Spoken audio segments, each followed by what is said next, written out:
Ladies and gentlemen, welcome to the Chris and Andre Show.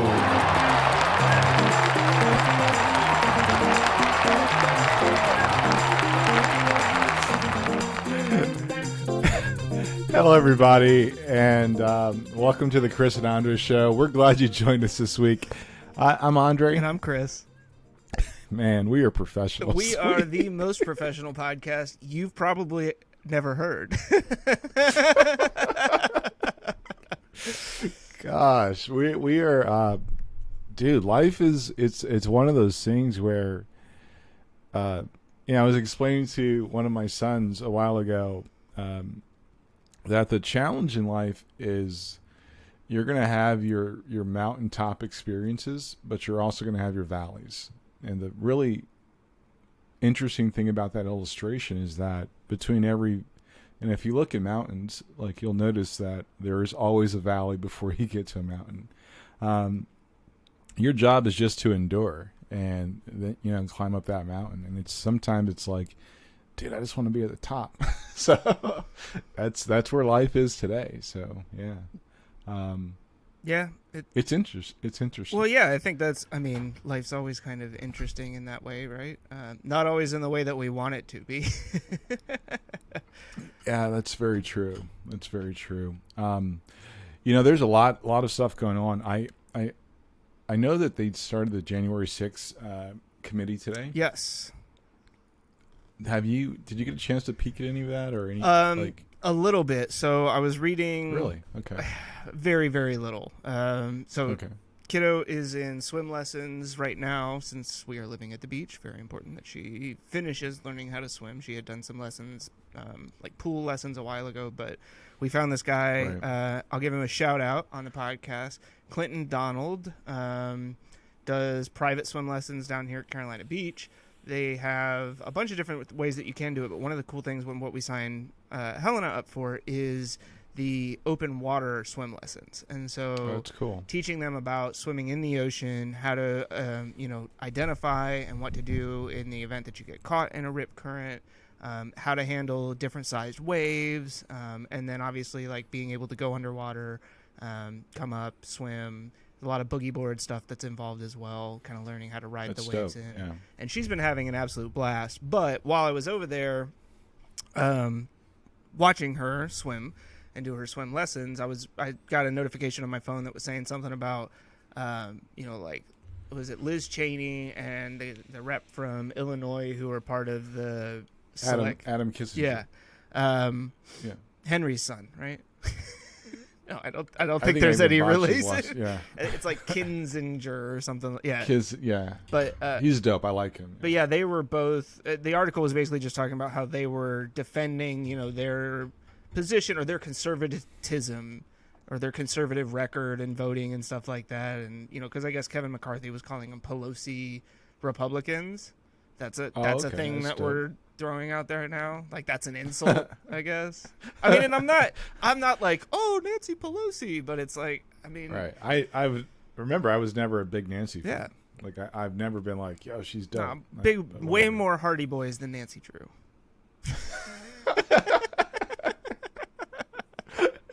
That's stupid. So anyway, I cut you off. But yeah, like that was really the primary thing. I saw another headline, but I didn't get a chance to read the article that was talking about the 4 Capitol Hill police officers that had testified and kind of described everything that they had to go through on that day. Again, didn't get to read a lot of details. I think the headline was something to the effect of, like Trump had defined them as a loving crowd. One person said, or one of the officers made a comment around like, I'm still dealing with the effects from those hugs and kisses, basically. I kind of think that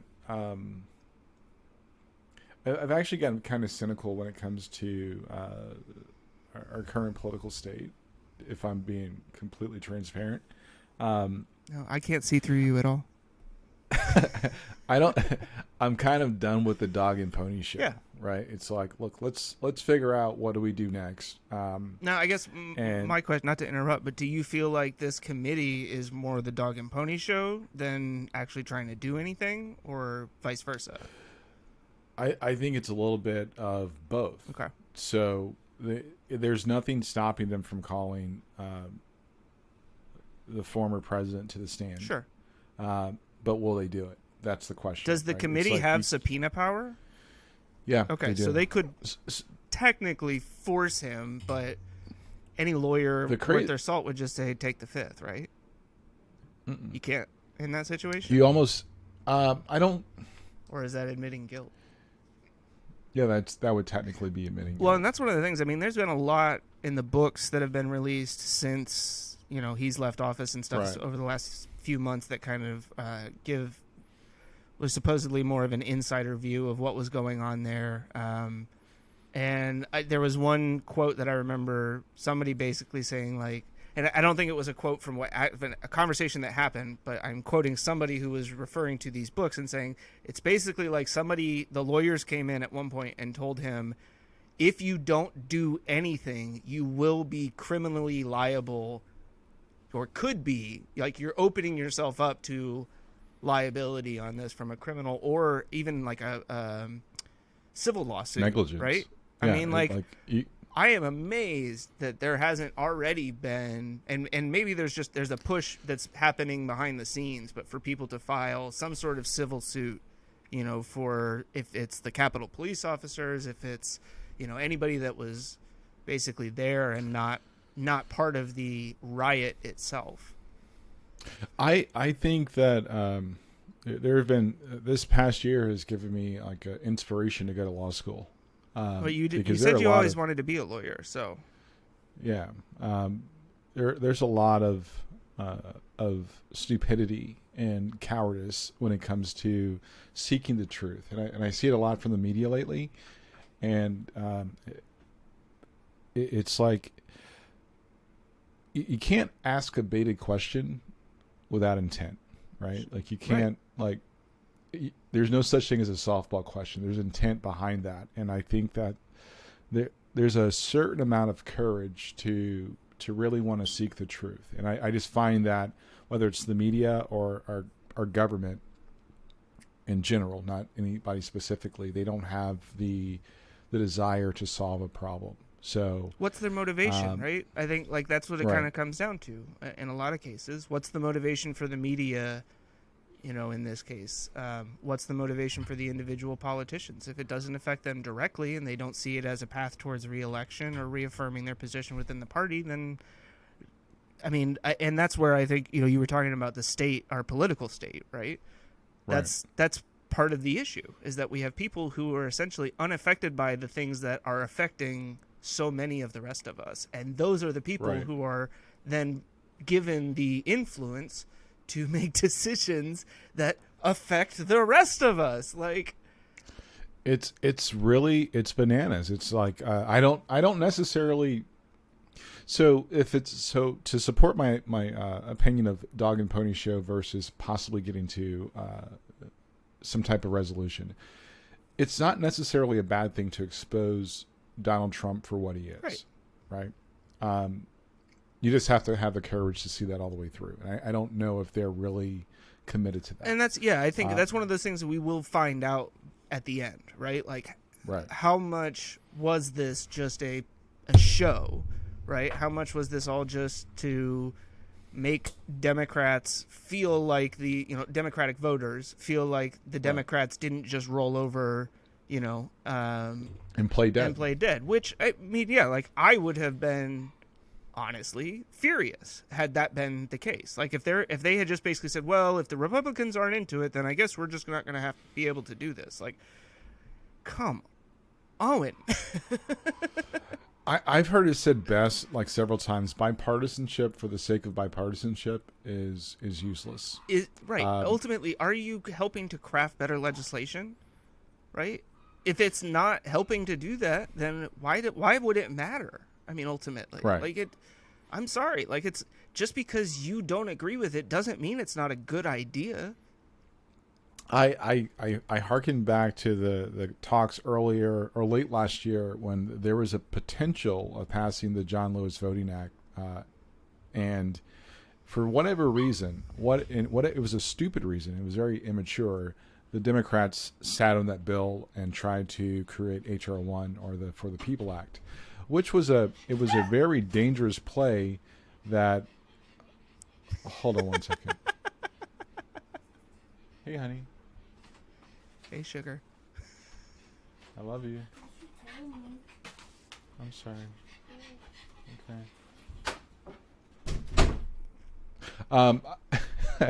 So we don't have to cut that out. That was great. That's live. That's live. That's my life. Yeah. And they waited on they thought HR 1 was the path to protect voting rights, but the reality was that the John Lewis Act, there was support on both sides of the aisle. Well, and I mean, it's not like you couldn't have had one and the other, right? Like you could have done essentially both. You could have established things with the John Lewis Act, and then if you felt like you really need to increase those protections, work on HR 1 afterwards. Like why not take the half step when it's available? And instead say like, I mean, HR 1 was a partisan act. It had nothing to do with like the vast majority of people. But it's like, you knock a ball into, like right center, right? Or way over into right field in the foul ball territory. And you've got a stand-up double, but instead of that, you say, no, I'm going to go for the in the park home run. Right? Yeah, like you were rounding third and the catcher already has the ball and the third base coach is like, stop! And you're like, I don't care! I've got this. It's like, you don't got this. So you don't. So just take the stand-up double and call it a day. Yeah, right? Let somebody else drive you home. Yeah, it's so those are things where it's like I'm intrigued by what their strategy is. And intrigued is a very generous word. Well, I mean, they could hit the ball on this one, right? Sure. So there is no foul if they expose some of the behind the scenes issues on January 6th. There's literally no harm, no foul. Right. The issue is once they play that card, they have to go all the way through. They can't go halfway on that one. I don't think they have it in them to do it, if I'm being honest. Well, I would say that Democratic politicians to this point have not demonstrated an ability, right? Like that ability or that desire to take it all the way. And so it will be very interesting ultimately to kind of see what comes of that. I don't even want to say hopeful. Hopeful is not the right word, I guess. Maybe it is. Like, I hope that they do the right thing, that they understand the difference between right and wrong, and that, this is a legitimate push to find out what really happened, and possibly more importantly, make sure something like that never happens again. Like, see, that's the risk, right? If they're going to say we're going to have a committee, and the intent of this committee is to get to the truth, well, the truth has consequences. That too. So, yeah. And to pretend like the truth doesn't have consequences is the wrong play. I'm not necessarily interested in relitigating the character of Donald Trump. No, that's not the point, right? This isn't, and this shouldn't in any way be a witch hunt to try and make sure that there's some evidence that points to him, right? Exactly. That's not what we're here for. This isn't get Donald Trump at all and any cost. This should be a legitimate search for what happened, a fact-finding mission to understand what happened. I mean, I know that the ceremony of ratifying and certifying the electoral votes, had it not occurred in that moment, could have still taken place, right? That the copies of the printouts and stuff like that that they supposedly almost got their hands on, it's not like those were the only originals, that they didn't have some other it's like, I get that it wasn't necessarily we stop them or Donald Trump remains president and the United States falls apart as a country, but we had a massive security breach. Like, that's the thing for me where it's like, where in the chain of command did all of this fall apart? You had actionable intelligence that told you things were not good, that there was a chance for violence, and yet all of the reports coming out were, well, we don't see any need for additional security forces because there's no chance that these people are going to become violent. Okay. So I was actually thinking about the overlap in jurisdiction, like when I was in downtown Raleigh today, right? So in certain instances, state capitol police have jurisdiction, right? But physically, where are they at? They're in Raleigh. Yeah. What if a crime happens, and I've got a beat cop on Salisbury Street, but he's hindered by jurisdiction, right? Right. Let's take that same scenario and you put it to the Capitol Police. Yeah. I think part of that was the break. Like, sure. if I'm being honest, it's like we can't pull the trigger on this because we have to follow some protocol. And this is just a layman's theory, but those things should be discussed and talked about and brought to light. Yeah. Because it makes absolutely no sense to have double jurisdiction in certain instances. Now, especially not if it becomes a hindrance, right? Like that's the underlying issue there. Sure, it'd be one thing to say, okay, both DC police and Capitol Police have jurisdiction in these areas, and either one are able to operate there, right?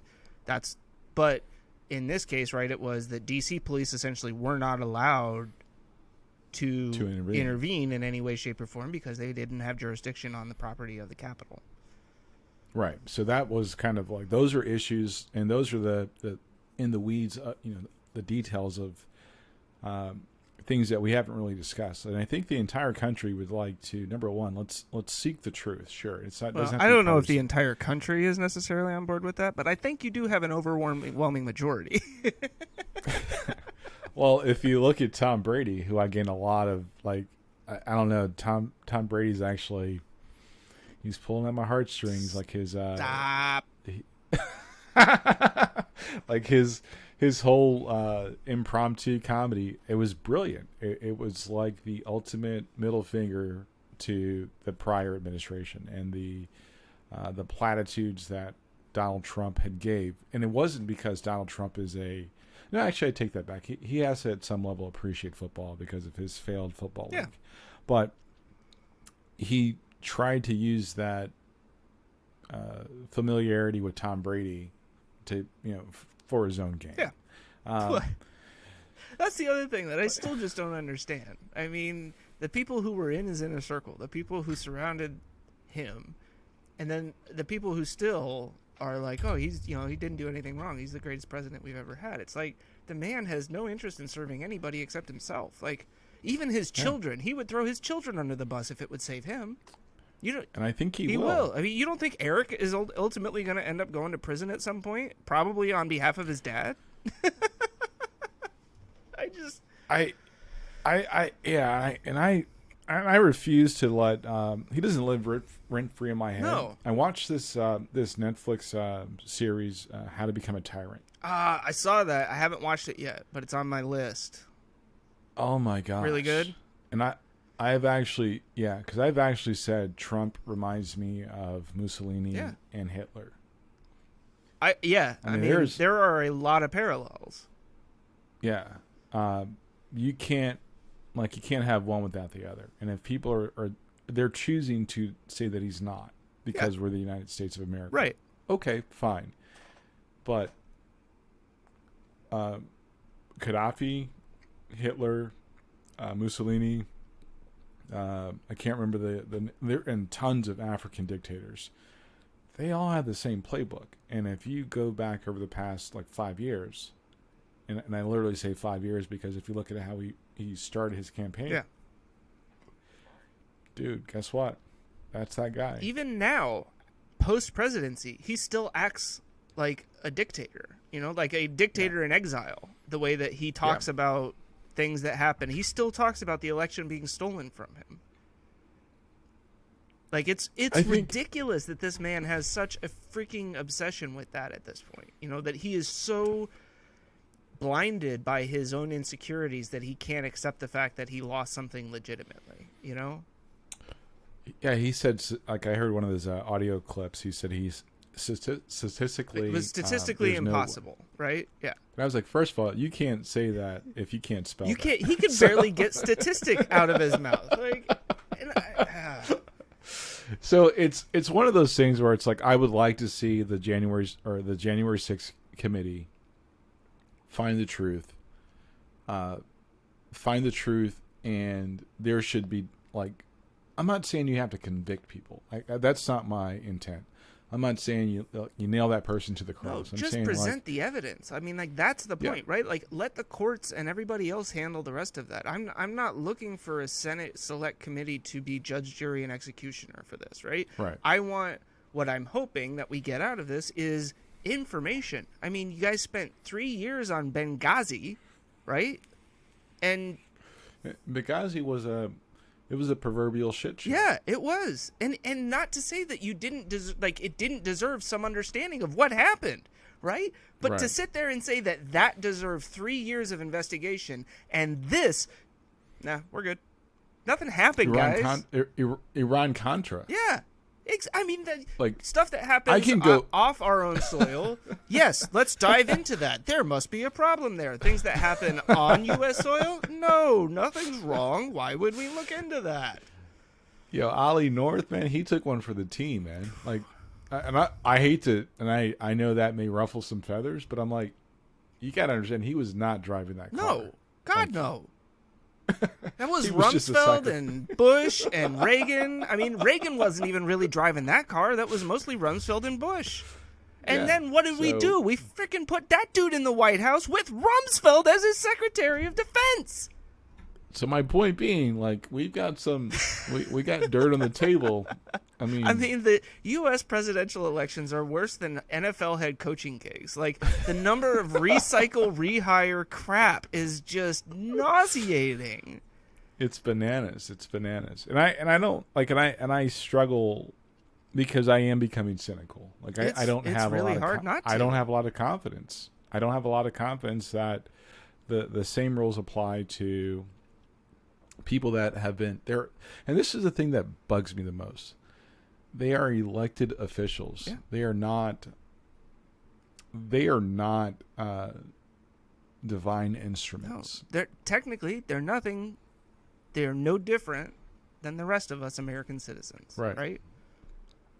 That's the part that always, like, just ruffles my feathers. I'm like, yo, this guy, he's nobody special. No, but because of the influence that they have, right, within our Right. government, we treat them with, and that's, I agree. Like, I feel like I think we talked about this before. Like, it's almost like we have a ruling class, right? We have politicians, and if you're a politician, cool, you can go be in our government, but we're going to tear your life apart, and we want to know everything that's going on all the time. Doesn't necessarily mean that anything's going to happen. We're just going to drag your name through the news on a repeated basis.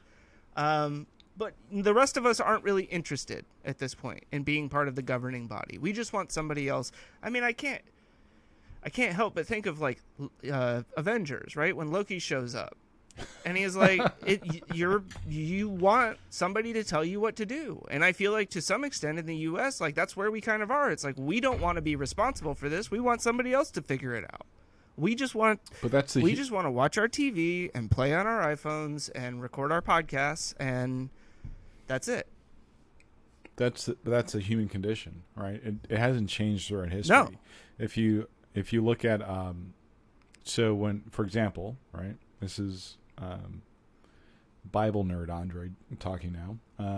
When the Jews left Egypt, they weren't to have a king, period, right? Mm-hmm. But they fought so much. Then you have judges, where they actually help people decide and come to resolutions about things. Right. And then eventually they're like, no, that's just not working anymore. We want somebody to tell us what to do. So I think even that, when I heard that line from Loki, like, I was like, yeah, I know where that comes from. It's the human condition. We want to, like, abdicate some level of responsibility for those big decisions. We want to be removed from it as much as possible. Well, and it's the same thing with not even like necessarily big decisions, but big problems, right? Homelessness, climate change, like all of these things that we are facing on a regular basis, and yet we get mad at corporations and our government for not doing more, when at the end of the day, who makes up the corporations and the government but people? Like, we the people. Yeah, right? these aren't some faceless, the entity that has no individual person behind it. I mean, we just got done watching Jeff Bezos send himself into, shallow orbit. Technically not an astronaut. Did you see that?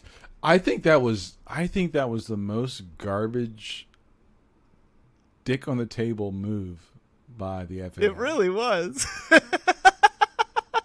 I mean, I had to laugh. I'm not saying it was the right thing to do, but I do think that to some degree they're kind of like, okay. No, that's what they said. They said we are not. That was a smug play. I think it's very. I think the FAA and I think the government in general has an axe to grind with like private companies that are doing this, and yet they don't bother trying to collect the freaking taxes that these companies or closing the loopholes that they write for them on a regular basis. So instead, we declare them not astronauts. Thanks. That's really helping the rest of us. We're going to fix homelessness with them not being astronauts. Yeah. You know what they'll do? They'll say, okay. Yeah. And they will meet that challenge. Yes. The DNA of the people that are doing these things, and I'm not, it's not like I hate to use the word, but the sheep that everybody else is. They're like, okay, fine. Like, you're going to change the rules? I'll adjust. Yeah. I thought that was the smuggest, pettiest, it was dick on the table move by the FAA. I just couldn't believe it. I could not. Like, that's where you're spending your effort on. I get it, but I don't. We're worried about whether or not a rich billionaire can call himself an astronaut, but we're still going to operate all of our air traffic control systems off of MS-DOS.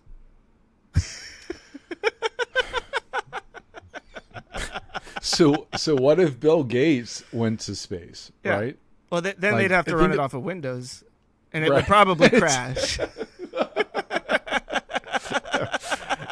I think there's a level of irony and arrogance in like why they made that play. I'm like, that's a bad call. You're not wrong. I mean, it is a dick on the table move. Like, that's exactly what it is. We don't like the fact that you're going around calling yourself an astronaut because we don't think that you're an astronaut. And because we're the ones who can define what an astronaut is, we're going to change the definition so you can't call yourself an astronaut anymore. And I don't know. Like, I am kind of, I guess, torn to some degree. Torn's not even the right word. I don't know that watching billionaires launch themselves into shallow orbit or even into space deeper than that, I don't think leaving planet Earth is necessarily the right answer. I've heard so many comedians, and typically, and I'm not going to, I will never use the term people of color because I just think it's kind of, it minimizes everybody's struggle. I've heard so many black comedians say, white people know something we don't know. They're like trying to leave us here for some, and I think they're probably not wrong, right? I mean, it could but I also understand. Well, I think, but there's also I think it's a money grab. It's a property grab, right? Like, I mean, if I can get to space, if I can be the first one to Mars, I'm claiming the entire planet of Mars as my property, my private personal property. And then I'll go to war with the government over it later to figure out whether or not, and they'll give me half of Mars, right? Or I'll give them a base here, and so now I'm raking in money. I mean, that's where I kind of figure they're doing, right? Like, it's but that's also, that plays to the dystopian science, sci-fi. Sure, which we're super like into, right? We're borderline. We want the Tomorrow War, which was an awful movie, by the way. We gotta do some pop culture today because I did not watch that. Good. Joint, but, Don't bother. Seriously. And this is a dude that really likes Chris Pratt in general. Like I've been a pretty big Chris Pratt fan, and that. Let's get into it. You got the bumper. Let's talk about it.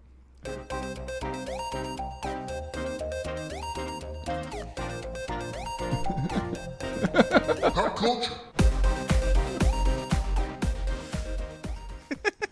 So, ladies and gentlemen, Chris gets a haircut, and now he's like, I'm going to start dancing and stuff. Start dancing? Like, I've been dancing, and thank you for noticing. You've been having a seizure.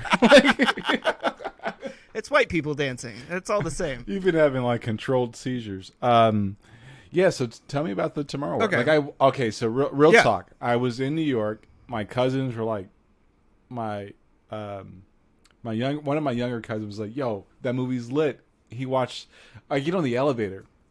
The freaking supers are like, they're like, yo, you gotta watch that.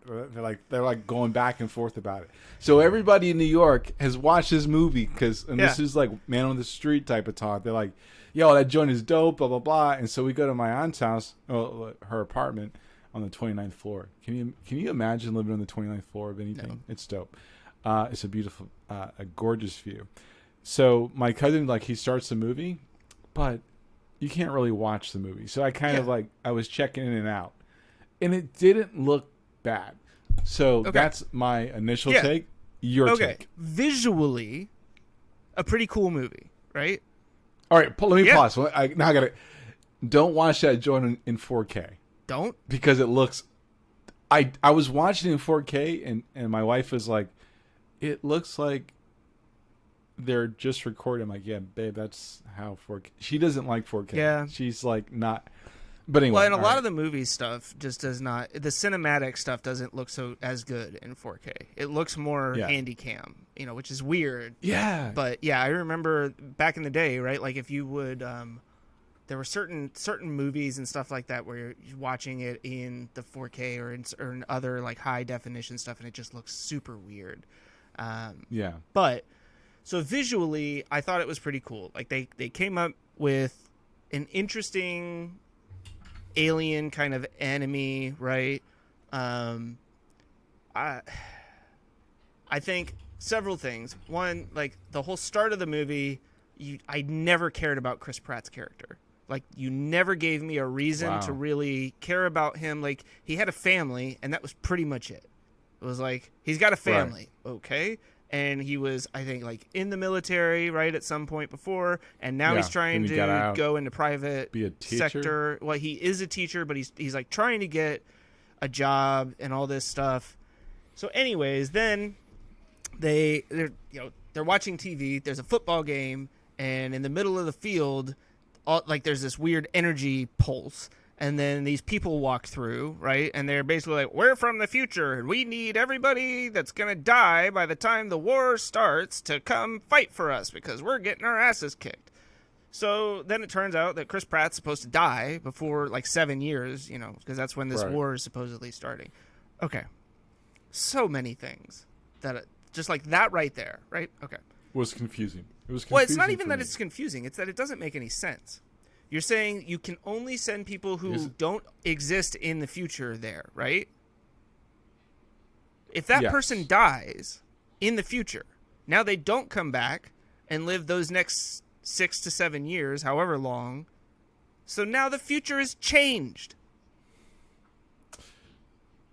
Yes. Right. And this is, I mean, their whole way that they kind of handled the time travel was they explained it that it's like they had these two towers, right? One that they built in the current time and one in the future, and that they were like rafts on a river, right? Rafts floating down the river at the same speed. So they're always basically the same distance apart, and you can jump from one to the other, but you can't, like, the rafts don't go back up the river. Okay, I get it. The point is you can't just jump back in time before the aliens got there and kill them that way, right? Or whatever it is. But then there's this whole thing where it's like they don't know when the aliens got there. They have no idea who they are, where they landed, how any of this stuff happened.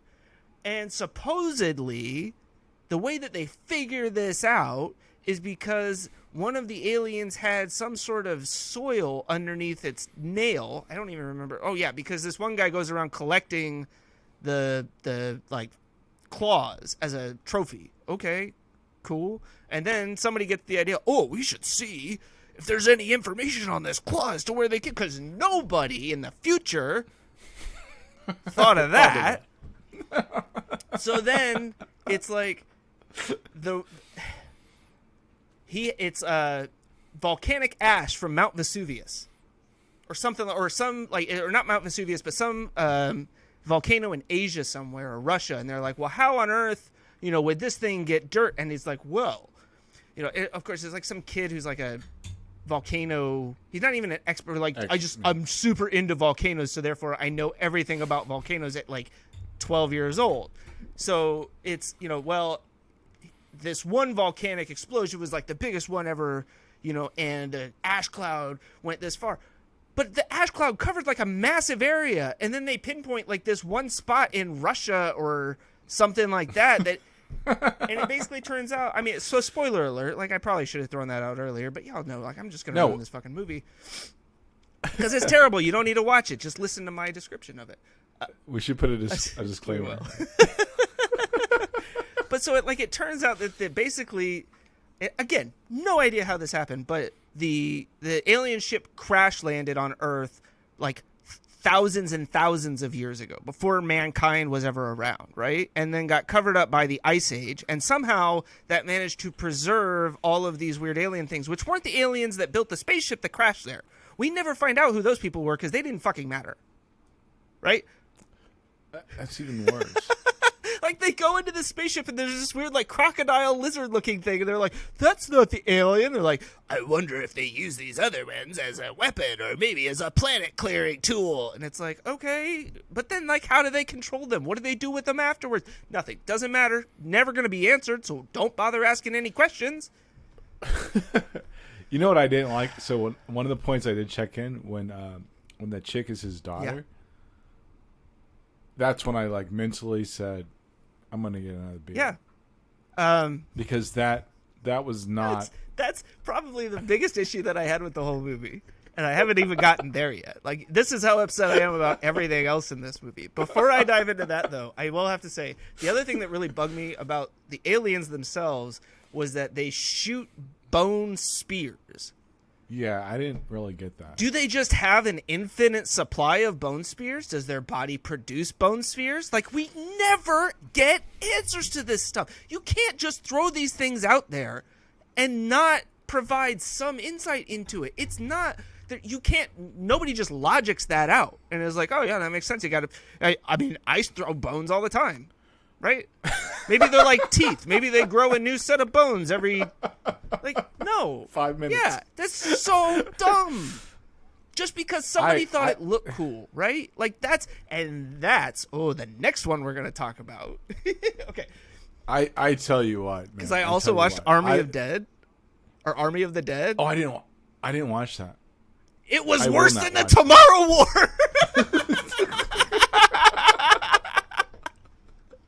I don't know what it was with like my selection of movies recently, but it was so bad. Okay, so we will dive into the stuff with his daughter, though. Okay. Yeah. So yeah, basically when Chris Pratt first jumps forward in time. Okay, so all of a sudden they're supposed to have another day or two before they're doing this jump, and then they're like, oh crap, we got to go now. No explanation as to why. But they're from the future. Yeah. Okay. Which is stupid. So they go, and instead of landing at the spot where the big time travel tower is, for some reason, again, never explained, they fall from the sky. They tell them, like, you may be 5 to 10 feet off the ground when you land. They're hundreds and hundreds of feet. Chris Pratt, falling, literally lands within 6 inches of the edge of a concrete pool. He lands inside the pool and then has another person fall directly on top of him and is fine. You know what I got to stop doing? I got to stop watching CinemaSins. But that's not the problem. This is so bad.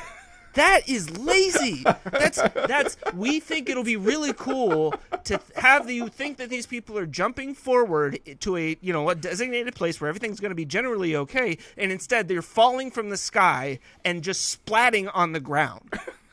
But the main character that we want to survive happens to land 6 inches inside of a pool. When the whole time you're looking at it like he's hitting the concrete, and then at the last second, like he shifts, But you're like 45 minutes into the movie, so you know that's not happening. So when I mentally check back into the movie, I'm like, that's his daughter? And I'm like, I got to get a beer. But then I will say this.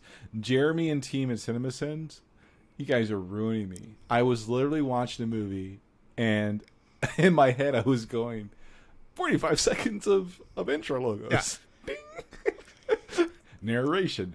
And it's just, all right, I love that channel on YouTube. Me too. And I've been watching a whole bunch of it lately. Fell asleep to it the other night. It's amazing. But I watched. I woke up.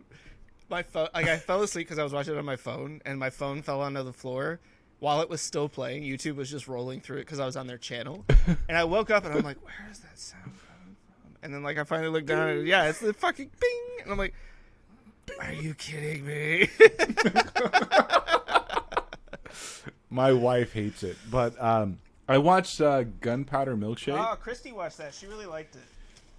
Yo, it was dope. Okay. And it didn't give me like, you kind of knew where the movie was going because they didn't do anything stupid. What else did I watch? I watched Gunpowder Milkshake and The America Story. The guys that created, gosh, I can't remember now. It was an animated movie. Channing Tatum he played George Washington. It was dope. It was just like a funny, stupid movie. Killer Mike played John Henry. It was actually funny to watch. I was like, all right, so let's forget the fact that George Washington and Abraham Lincoln, they weren't best friends, but it was just fun to watch. We watched. I think we talked about it just a little bit at the very end of the episode last week, but we both watched Black Widow the week before.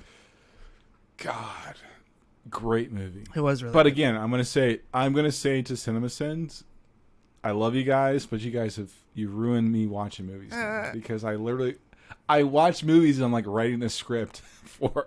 But that's like CinemaSins. I don't know. I do think it's not. I don't know that anything's necessarily different. I do think that there is something to be said for the quantity of content that is being produced from the streaming services right now. Like, I kind of get the feeling that it's just, we'll produce everything, somebody's going to watch it, and we only have to make a certain amount of money off of this, basically. We only have to get a certain number of eyeballs that they feel are essentially baked in. So that was like Army of the Dead. Zack Snyder, right? God. Yeah. So I went into it with high hopes, thinking I really enjoyed the Snyder cut of the Justice League. Like, it was dark, it was cool, it seemed like just okay, cool. Yeah, let's go do this. I know that Batista's not a great I don't like him. He's terrible as an actor. I don't like him as an actor. Yeah. That's why I didn't watch him. He has no emotions whatsoever. Like, that's why he's so good at Drax, because Drax is just is a completely emotionless character. Like, that's how he plays every single character that he's in. At one point in the movie, I think he was trying to kind of cry or seem sad about something, and he just kind of squinted his eyes. But so CinemaSins has not done everything wrong with Army of the Dead yet, which I am really disappointed about. I've had to watch other people point out what they feel is wrong with it, but it doesn't have the whole CinemaSins feel and vibe to it, so it's not the same. But I don't think that there's anything valuable in that movie. But to be fair, right? Like, there's some movies where I'm like, I'm watching this for entertainment. That's not entertainment, though. That's my problem. This is not entertaining. Okay. Like, it doesn't... None of the characters are driven by any motivation. There's nothing... There's nothing that to connect you to any of them. They are a bunch of hollow, shallow people who, when presented with... it's just... So can you write a movie for entertainment? Like, so I would say Gunpowder Milkshake would be a good example, right? I literally was just like, oh, it's one of those. Sure. It's a movie where I'm just going to enjoy the ride and not expect too much. But there's still a base level character motivation driving what's happening, right? No, because Gunpowder Milkshake, like when. But part of her deal was that she wanted to get back at the guy that had hired the other guys to kill her. Well, so here's like for me where it's like logic always slips in and can ruin a movie for me. I'm like, yeah, but why did she shoot dude? Like she really shot the dude that she later on protects his daughter for, right? She killed dude. Yeah. I'm like, but there was no reason, like logically, there's no reason for her. And I'm not saying that Gunpowder Milkshake is a perfect movie, right? But I'm saying like but for you enjoyed it. Value, I had to like say, okay, this is not that type of like. I don't have to look for the pure motivation of why she does what. It's a plot. The issue that I run into is where the things that characters say and the things that they do it just doesn't make any sense. So, for example, in Army of the Dead, basically the plot is that Vegas is overrun by zombies. Somehow, it's only Vegas. Only Vegas. The army. That's where I'm done. The army can't defeat the zombies. They get overrun by them, but they can stop them from escaping Las Vegas. Okay, then some casino owner wants to send a team of mercenaries in to go take $400 million out of his safe, of his vault, right? Because the insurance company wouldn't cover that, right? Makes no sense. Exactly. Done. So then they go in, right?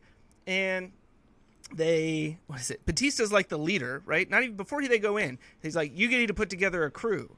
Okay, so he goes and hires these people. Every single one of them is like, you're going to Vegas. And he's like, yeah. And they're like, there's lots of zombies there, right? And he's like, yeah. And they're like, all right, cool, I'm in. Like, that's it. He doesn't have to convince them. They're just like, yeah, no, let's go. I mean, I got nothing to live for. I might as well go die or get some money. Then they go in. Everything is basically just done to get from A to B, but it doesn't really make any sense. Everything else is just done because Zack Snyder thought it would look cool. Like, he basically had a checklist of things I want in this movie. So I want it was great. One of the everything wrong with the not everything wrong with the not CinemaSins version of it that I watched was basically like it's as if Zack Snyder said, "What if Batman was a zombie?" And literally at one point, the zombie has a mask that covers to here and has the eyes cut out. It doesn't have ears. But it's basically a Batman cowl without the ears. And yet, whenever any main characters come in contact with him, they immediately shoot directly at his mask. Huh. And not any... I mean, because you got to shoot for the head. Okay, his jaw is right there. Like, you could shoot that. The back of his head is wide open. But no, like, this zombie is now undefeatable because he put a piece of metal over his forehead. Speaking of Batman... or the Batman coming out in 2022. Like, I really want to watch that. My wife wanted to watch. I love her, but she forgets movies she's watched, and somehow she ended up watching Twilight. Okay. Now I'm going to say this, and come at me if you want. Not really a bad story. Like the entire Twilight story. I'm not a bad story. At you. But what I didn't appreciate, because Robert Pattinson is going to be a Batman. Yeah. Well, no, he's going to be the Batman. Sure. Is my wife like in my face crushing on him? I'm like, yo, you're ruining Batman before that joint even comes out. And if I haven't said this before, I'm super insecure. She ruined Supernatural for me. I stopped watching Supernatural because my wife was crushing on Dean, Jensen Ackles. I mean, he's a handsome man. There's nothing wrong. It's not the point. I understand. But that is never the point. You gotta give me 1 second because I don't have a bottle opener and I have a beer that I can't open without a bottle. So just 1 second. I'm sorry.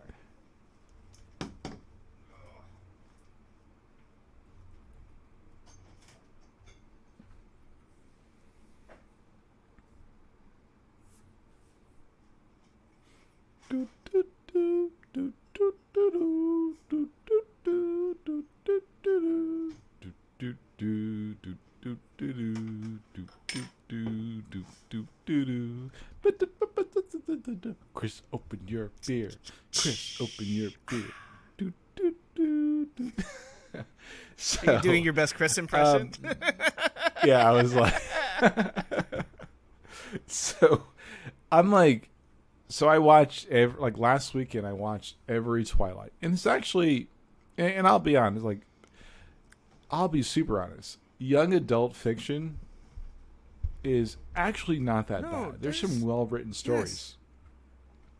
Like Bone and Shadow. If you haven't watched it, you should totally watch it.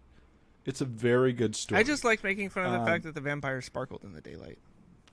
That was the dumbest thing ever, but it makes sense. Well, yeah, I get it. You know, you can't just recycle everything that everybody does, right? When it comes to the vampires and stuff like that, and you want to come up with something different. It is young adult. I don't have any problem with the Twilight series. I was not a huge what's her face fan. Kristen Stewart? But there are things that I've seen her in since then. American Ultra is one of those. I actually watched that recently. I was going to say, I literally watched that this weekend. That movie is dope. It is good. Yo. Like, that was, it is good. That is a dope movie. And I think that's one where it's like, this is fun, right? This is fun entertainment. Yeah. It's not meant to be, government program, conspiracy, crazy kill robot guys, and one dude, right? Protecting himself. Like, all right, cool. This is fun. Like, I can get into this. Jesse Eisenberg? Yeah. Yo, my dude said, he was like on the pillar. He goes, I killed him with a spoon. I was like, no, I stabbed him in the neck with the spoon and he just exploded. His lungs exploded. He's like, I was like, and she goes, his lungs aren't in his He couldn't breathe though.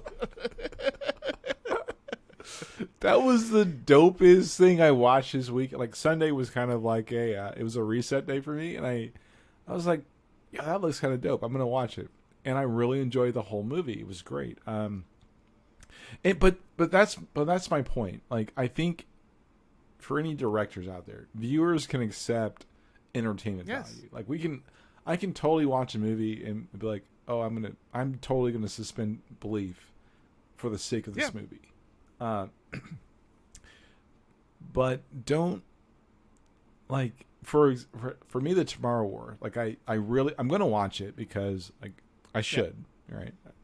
I want to kind of, like, I take that back. up. I don't say, you should watch it. I don't know that you should, but I'm happy to let you watch it if that's what you think you should do.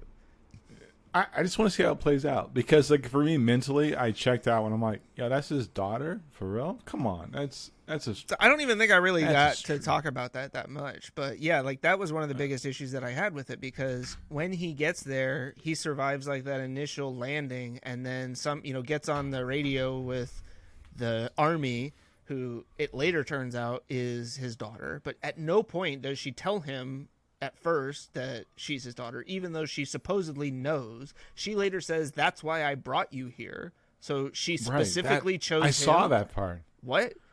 That's not a thing. Like, it's not like you can say, well, my dad died a couple years ago and he'd be the perfect person to come.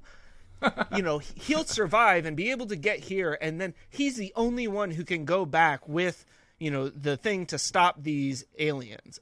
What? Why? Why is he the only one, right? Why couldn't anybody else have taken that back? Right. There is nothing that required that relationship to exist, except that they used it to create friction between the two of them because she was mad that he left their mom in the previous life that he hadn't even lived yet. Like 3 years later.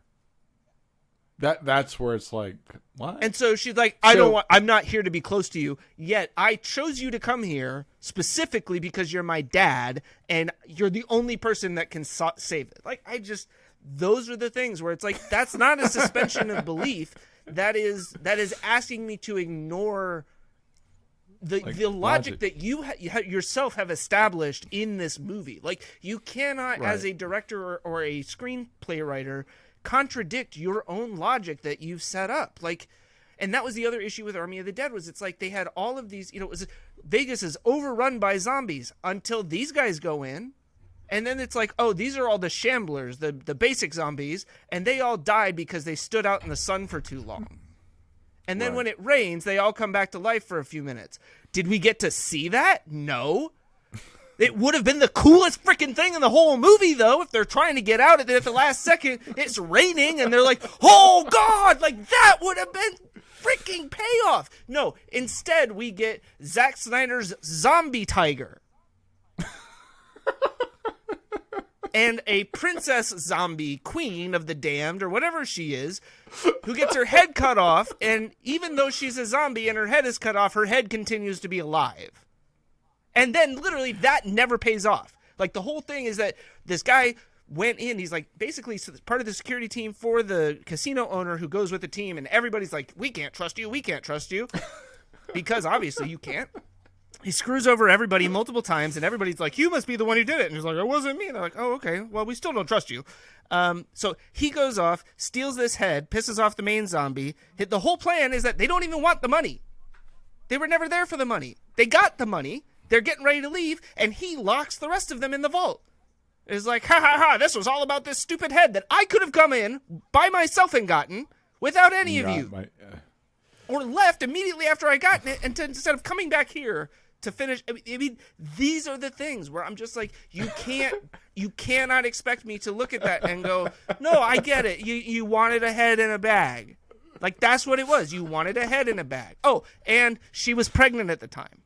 The zombie was pregnant. So the dude takes her headless body, the zombie does, back to the pool at whatever hotel that they're staying at, because and delivers the baby? And pulls the baby out of her. I think the baby's dead, but yeah, it's like she's got this weird. You couldn't even tell. That was the whole thing. Like, they're just sitting there, and he's like, because he's a zombie, and all he does is scream. Yeah. So don't watch those movies.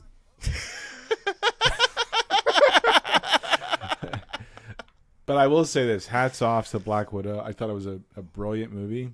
Like I really enjoyed it. I did not go in with very high expectations for that one. I kind of did. Okay. Like I was like, you got to pay off. Like, all they had to do in that movie for me to make it passable was to establish a backstory for Black Widow. Everything else was just like icing on the cake for me. I didn't like I wasn't upset with the Taskmaster. I just didn't really care about that part of the story. Like, for me, it was just kind of like, okay, we're doing that. But it was good to kind of see, like. Now you're gonna have to, because I am not the comic aficionado that you are, and so Taskmaster is not a character that I'm familiar with, and I don't. First of all, Taskmaster is a dude. Okay. And in this, it's his daughter, right? Basically, okay. Yeah. That's what I figured it was, but I just wanted to confirm. Yeah, I was just kind of like, all right, I can see why you did that. It kind of fits with the story, and I've, like I said before, I've learned to separate the Marvel comic universe with the Marvel cinematic. Yeah, you separate the MCU from the MCU. Yeah, yeah, all the time. Like, and it's not even lower. I used to think I was lowering my expectations. No, right? but it was kind of it's like, a different story. You're just right? Yeah, or a different and take for me, on the same story. Yeah, and I've just learned to appreciate the story. I've learned to like just see those characters in real life, right? I'm even okay with like I love Scarlett Johansson, but I'm okay with her being dead as Black Widow because I think that the way they transitioned that character was actually pretty brilliant. So I'm not mad. I'm not like, oh, but no. But when you think about it logically and realistically, those actors and actresses will age out. Like, the intent is to share those stories. I don't want to say like to make money because yes, that's part of it. But it's like, how do you share the story if Scarlett Johansson's now like, 62, right? Well, and I again, I think we talked about this a little bit last week when we were talking about Loki, but.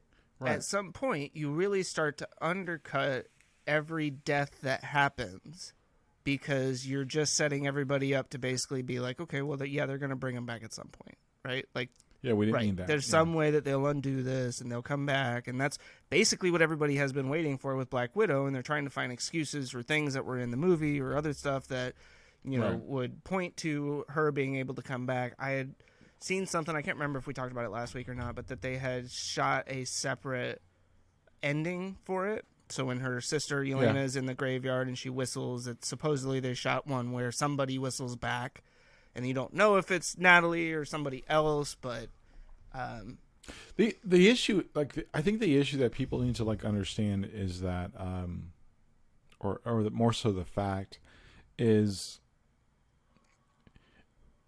the beauty of Marvel movies, right? It's not like, it's where DC struggles. You can actually you grow a connection to the characters, right? Like Batman, they churn and pardon me, they recycle Batman movies because they know that people love Batman, right. And every iteration we get closer and closer to the character. Like, I still believe that Ben Affleck was a great Batman. If they ever what do you do when Ryan Reynolds is like, yeah, I'm good. Although I doubt he'll ever say I'm going to stop playing Deadpool. But there will come a time where physically he's not able to do that anymore, right? So at some point you do have to phase that out, and whether you recast and do the DC thing, right, where we just kind of reset with a new Batman every so often, right? Or you take maybe more of the Marvel route and try to come up with some, somebody that takes on the mantle, right? That I think you see a little bit more in that sometimes. And so it's interesting because obviously in the comics, they have deaths and they bring characters back, and they have the different the multiverse, right? Which I know is now in the Marvel is creating all sorts of gosh. It's like the whole, the TVA is there's theories that is in exists in the, what is it, the the microverse or whatever it is, that when Scott Lang, because time flows differently here at the TVA, and that's what they say, time flows differently in the microverse. And I don't necessarily and I've always said the Avengers were never my go-to comic, right? I never connected with the team, but I connected with the characters. And I think that the beauty of what Marvel's done with getting people to see RBJ as Tony Stark. I mean, brilliantly cast. Scarlett Johansson as the Black Widow, brilliantly cast. When I see Scarlett Johansson, I always think, oh, that's Black Widow. Yeah. They've just done a really good job of making those characters be the actor or the actress in that role, and if they can continue with the navigating the storylines to make it where the transition makes sense, you keep that mythos alive. And I think that's what people for me, I've had to learn for example, I was reminded because of CinemaSin, so hats off to that team, that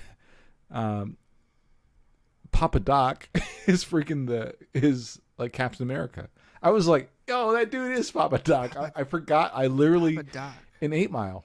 Yeah, so 8 Mile, right? Sam Wilson was Papa Doc. I did not know that. I forgot that. I literally never even in the movie I was like, yeah, that guy doesn't look like he's from the hood, first of all, right? But I never I just kind of that was 8 Mile, right? So I put that in my mind as that's a dope movie. I never associated that actor to be yo, that, and I was like, yo, that is Papa Doc. And I've seen 8 Mile 100 million times. So I don't want you to be really upset when I say this next thing, but I've never seen 8 Mile. Oh God, you're a communist. I'm not a communist. Are you kidding me? You got to watch that. Okay. It's a great. It's not that I don't. It's not that I felt like it wasn't a good movie. It wasn't.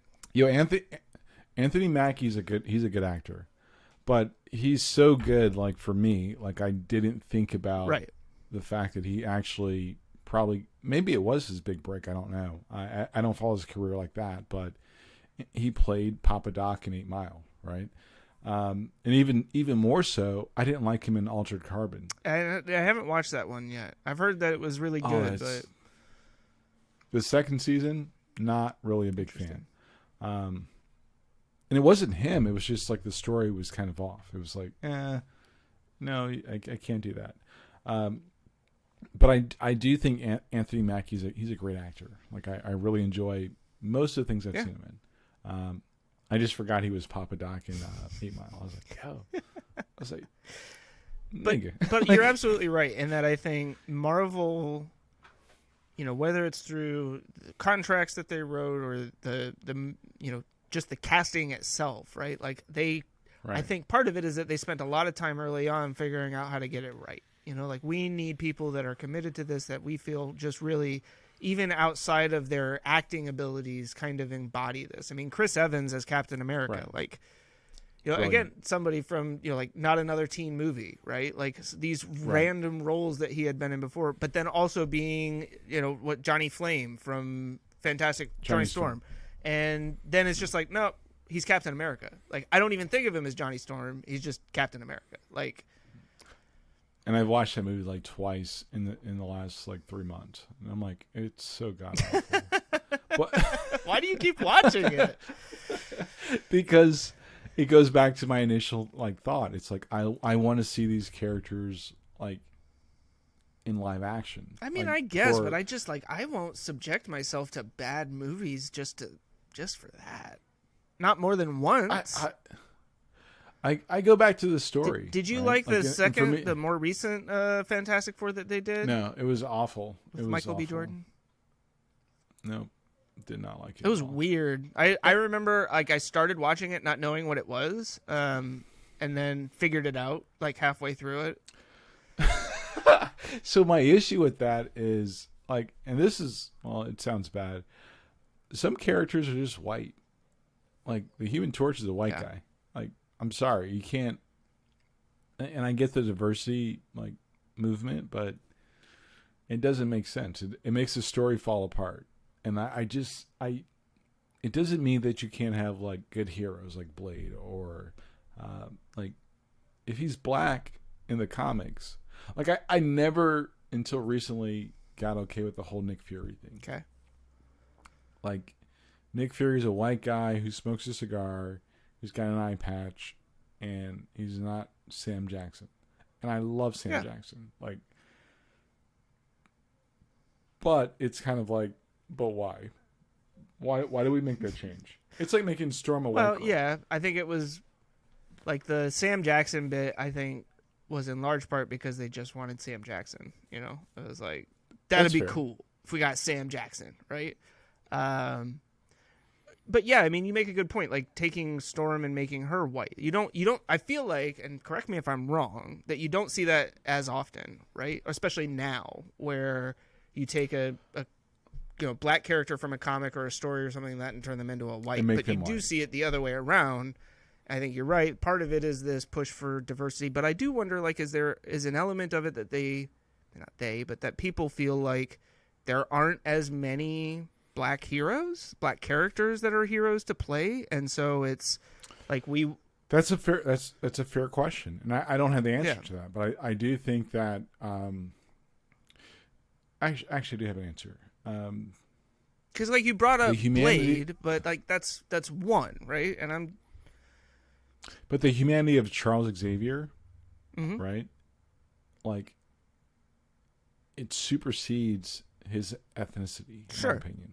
Right. So you feel it may be more character driven or character dependent in terms of whether or not it's a role that could be played by either or. Okay. Right. I think that you have to look at the fact that, what's the humanity of Charles Xavier? So then I guess in that case, where's the difference between, say, Charles Xavier or Nick Fury, right? Nick Fury he's an asshole. Seriously, he's the establishment at some level. But so you feel making Sam Jackson the establishment, or you just feel is a bad play. That's not what they've done in the MCU. I think Sam Jackson makes a role. He's able to he's able to transcend the He's issues. basically right? Shaft with an eye patch, right? That's exactly who Nick Fury is at this point. Like, it's like he did the Shaft movie. We're like, wouldn't that be cool if we had Shaft as Nick Fury? But my point being is, like, I think, like, the character, right? So, for example, the delineation for the Romans and the Greeks for Zeus, right? Where the Romans called him Jupiter, the Greeks called him Zeus. Same character traits. It was just a matter of, like, the little intricate details about, like, the flaws in that person. And if you read Roman mythology, you'll see, like, they're very glaring, right? Even with, for example, Odin, right? And I could be off on this, but I feel I'm pretty good. The Swiss, for people from Sweden, they all had the same, like, the mythos was the same, with exceptions, and they kind of, like, made, like, intricate, like, changes, but it was the same character. So I think that for me, it's like, no, the character is the character, and I don't think ethnicity is it's not the definition of the character. But in the case of, like, Johnny Storm, you felt like Johnny Storm's a white dude. He's a so white why dude, is that? right? Like, what is it about Johnny? Because, again, I'm not super familiar with Fantastic Four, so I don't know why it is that Johnny Storm, like, doesn't make sense as a black guy. Because his sister's a white girl. Okay. like that's like, let's start there. And it didn't make sense, the adoption, right? Like that part, or foster child, however they try to spin that. I'm like, Michael B. Jordan's a great actor. Yeah, I know that your problem's not with him. I understand that. I'm trying to understand. It confuses the story because you're watching the story going, but if he had why, a black sister, right? would it have been better? Would it have been different if he hadn't been adopted? But why would you?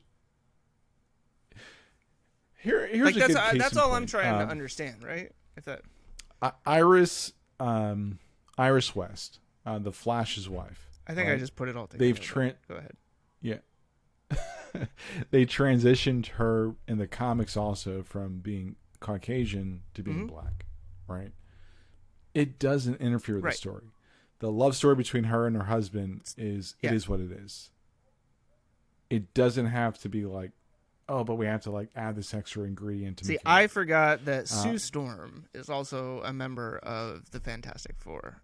And so them being brother sister is key. But then I still just feel like if they were both black and came from a black family, like, is there anything else in their backstory or character that, like, if you weren't if they were both black, like, and I love what's her name, Anna Kendrick, I think she played. She may have, sister, and she's a brilliant. Yeah, I love Anna Kendrick. So yeah, I think it's okay. I get what you're saying. I think for me, like, I always think of, what was it? What's his name? Here's a good question: does Mandela, as a white person, change the movement that Mandela had? I don't know. Right, but okay. The parallel will be Gandhi. Sure. Right. So Gandhi's whole, like, his history of being born of an upper caste to saying, like, I need to be for the people. If he had come from nothing, would that have had the same impact? Absolutely not. Right. No, and I mean, yeah, like, if Bruce Wayne's parents don't get shot outside the movie theater, does he become Batman?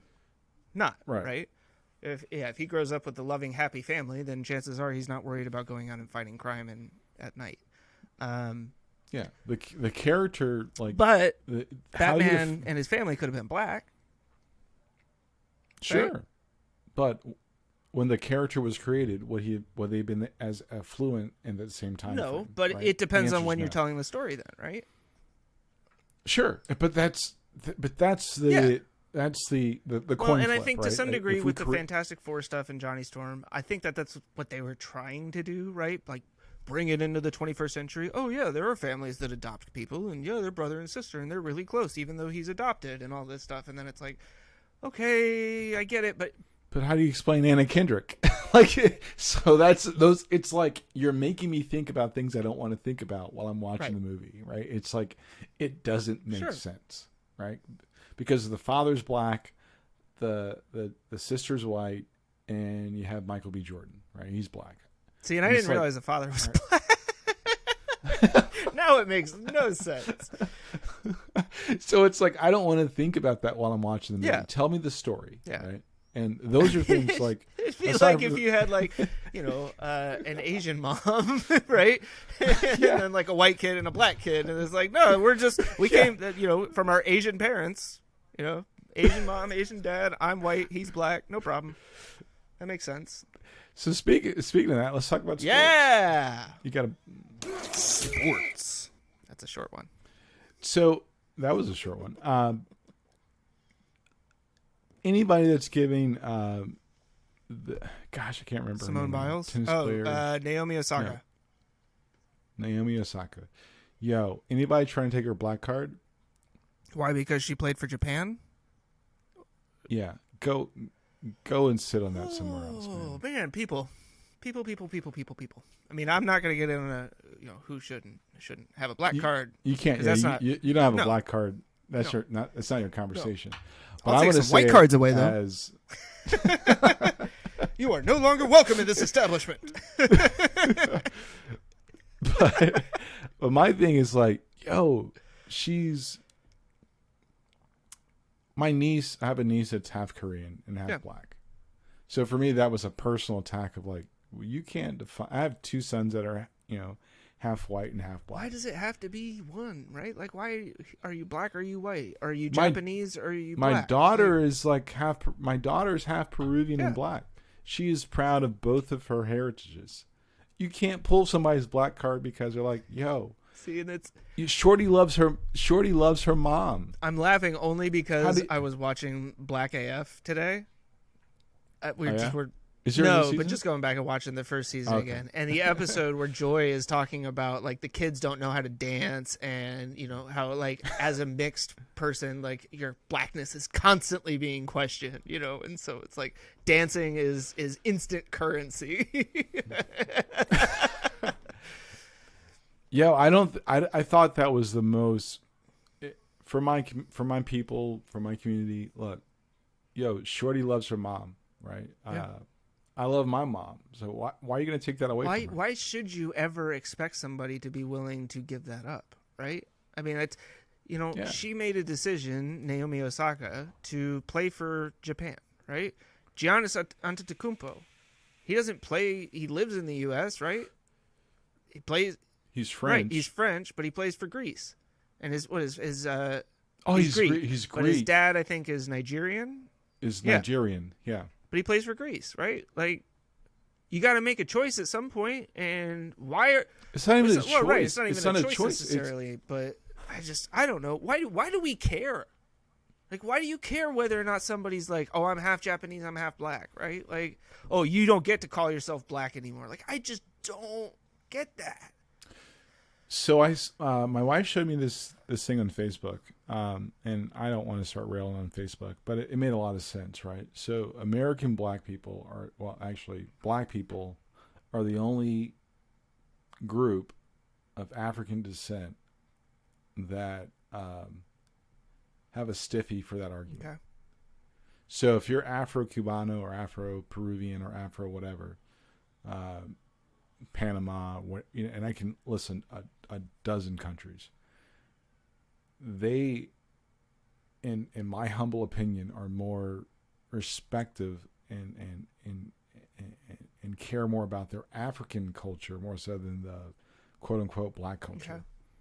American black people, and I know this. I actually, I had a lady that worked for me that was she's African, and she hated me. I think you've told me this story before, or told me some stuff about her. She hated me, and I was like, "Can you just tell me what your problem is?" And she goes, "You guys always forget about your culture and your history. I'm like, let me just tell you this. We don't know. Yeah. Like, if I do a 23andMe, I probably get like 2 branches and a slave Thomas ship. Jefferson. Like, yeah. It's like, so, and they don't even put the light skin twist on it, because then we start. There's a reason I don't go. Like, I don't like South. I do not enjoy going to South Carolina. Now, granted, we do have a family trip to go to. There's actually a culture, and the name passes me now, where it intrigued me, because like South Carolina was like one of the largest slave ports back in the day, and there are families there. So if you're listening and you can educate me on this, please do, because I'm super interested. Part of my reason for not looking into my quote unquote family tree was because of anger. Mm-hmm. But I do want to know, and I want to, give and share that pride with my children of like, yeah, we don't necessarily know what village we came from, or which like part of the west or eastern or western coast of Africa we came from originally, but we should have the same pride as like white people that say, oh, I'm Irish American or I'm German American.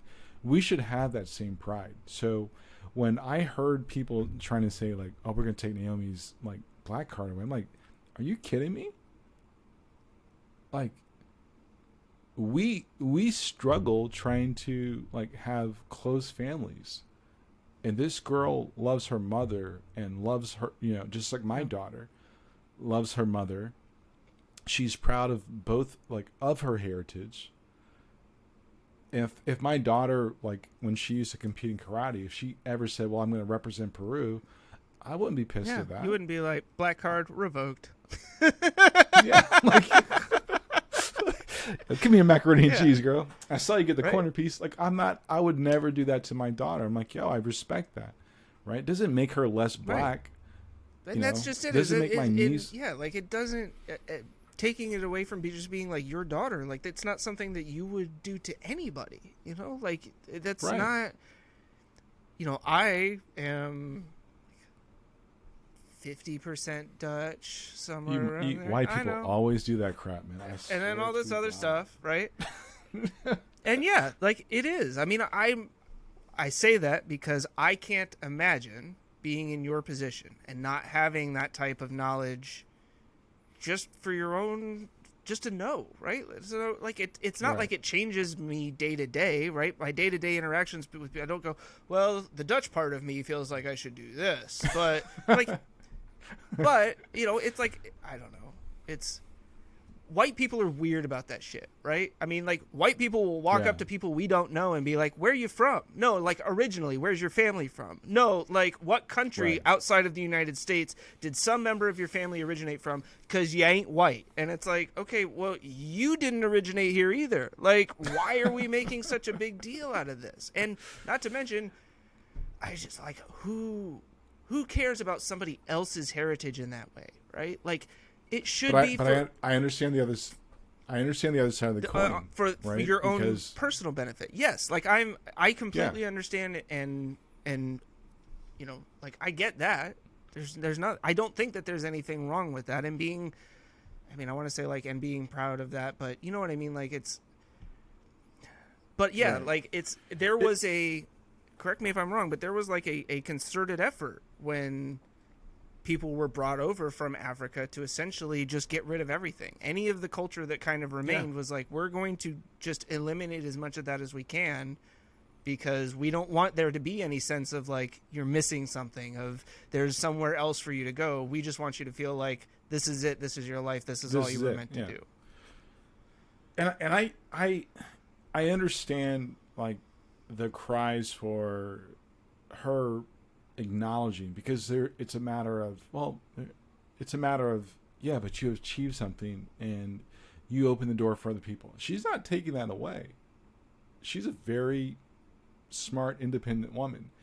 I just think it's kind of a shady move. Like, we can't be we're like, and I don't want to I don't want to exclude white people from this, but non-white families typically in cultures are very family oriented. They're very community driven.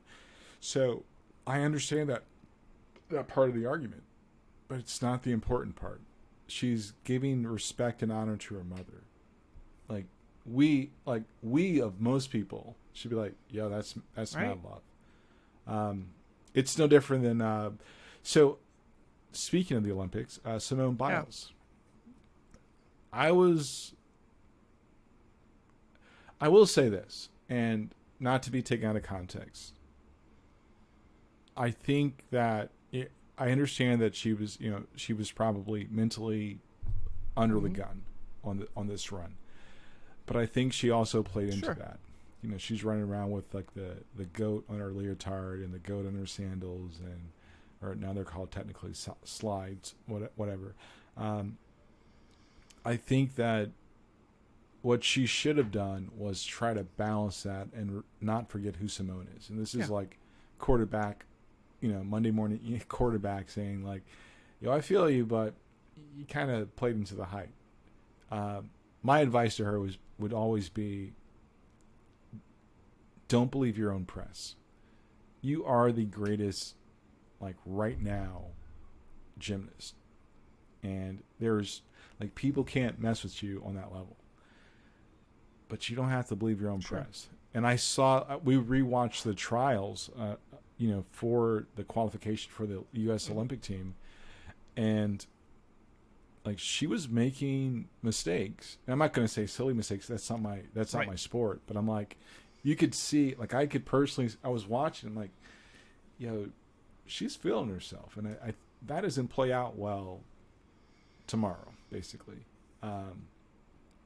Maybe she should have, I think for me, like my opinion, she should have just been like a coach for the team and give them some guidance.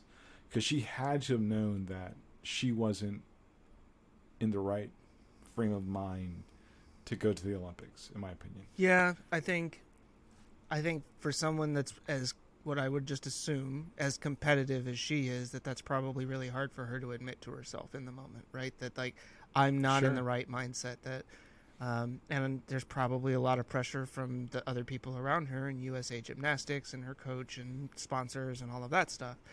I think the other interesting thing is you think about most other professional athletes, right? Let's take Giannis Antetokounmpo, right, as example. Guy just basically did everything that people have wanted superstars to do. He won MVP, Finals MVP. He's been a Defensive Player of the Year, and now he's won a championship, right? He could come back next year and buy his own press, right, and stink it up. But he's only got 1 year, right, before he's got to come back or he only has to wait like a short off season to come back and do it again. But he gets a very quick opportunity to learn. And for Simone, that is 4 or 5 years now, right, between her last last Olympic performance. And I don't know. I'm sure to some degree, maybe there is an element of I've got to take advantage of the sponsorship opportunities while I can, and part of that is buying into this or creating this go. I don't know that was right, but that may have been a mentality that her or somebody in her camp had. You're right. Like, she is or has been right now like the greatest gymnast that I think we've ever seen. You watch her floor routines and stuff like that. Like, it's insane. Like, I can't watch her. Like, I can't count the turns and twists and you'd have to slow it down and basically draw a picture for me to understand and how people can actually do that. I'm not a very athletic person. I've never been into gymnastics, but I don't know. Like, I think I would imagine if it were me in her shoes, it would be almost impossible for me to sit there and say, I'm not in the right mindset. I'm going to step back and be a coach for the team. I think it probably would have behooved her to recognize going into it that I need to make some adjustments to how I'm approaching this, right? But and that comes with maturity. Right. She's 24. Yeah, that too. Right. I was 24 and I was gung ho in my career. Things I did when I was 24.